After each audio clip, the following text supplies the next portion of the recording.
சரிண்ணே. ஸோ இப்போ அப்படியே இந்த கொஸ்டின்ஸை தாண்டி நீங்க என்ன கேட்டாலும் உங்களோட ஸ்பான்டினிட்டிக்குன்னு ஒரு தனி ஆடியன்ஸ் இருக்காங்க. ஆமா. ஸோ இப்போ ஒரு சின்ன ஒரு ரேபிட் ஃபயர். ஸோ டக்கு டக்குன்னு நாங்க கேட்க நீங்க அப்படி டக்கு டக்குன்னு சொன்னா நல்லா இருக்கும். முதல் கேள்வி, வருஷம் முழுக்க இந்த ஒரு சாப்பாடு கொடுத்தாவே போதும்பா, இதையே நான் சாப்பிட்டுட்டு இருப்பேன்னா என்ன ஒரு ஃபுட் அது? இன்னும் ஜெயில கூட்டின்னு போய் கஞ்சி கிஞ்சி ஊத்த போறியா?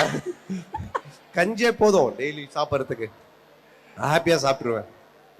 ஓகே. சரி, இப்போ லொல்லு சபா ஸ்பூஃப் வந்து இன்னைக்குமே யூடியூப்ல வந்து பயங்கரமா ட்ரெண்ட் ஆகிக்கிட்டே இருக்கு. எல்லாருமே ரீவிசிட் பண்ணிட்டே இருக்காங்க. உங்களுக்கு ரொம்ப பிடிச்ச ஒரு ஸ்பூஃப், ரொம்ப நல்லா ஒர்க் ஆயிருக்கும் அப்படின்னா அது என்ன சார்? லொல்லு சபால் வந்து பாஷா.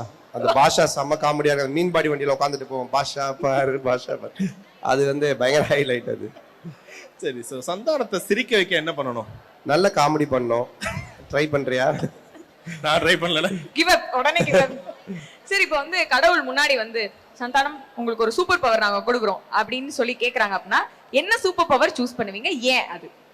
இல்ல, எந்த பவர் கொடுத்தாலும் சூப்பர் தான். சூப்பர் பவர் கிடைக்கிறதுனா சும்மாவா? அதனால எந்த பவர் கொடுத்தாலும் சூஸ் பண்ணிடுவேன்.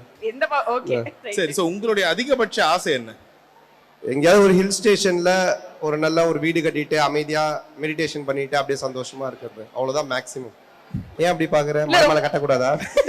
இல்ல, அவரே ரொம்ப சாதாரணமா இருக்கே, நான் கொஞ்சம் பில்டப்பா எதிர்பார்த்தேன் அப்படின்னு நினைக்கிறாரு. அவ்வளவுதான் மேக்ஸிமம் இருக்கு. சரி, மலை மேல மலை மேல ஆமா. கீழே கட்டினா ஒத்துக்க மாட்டியா?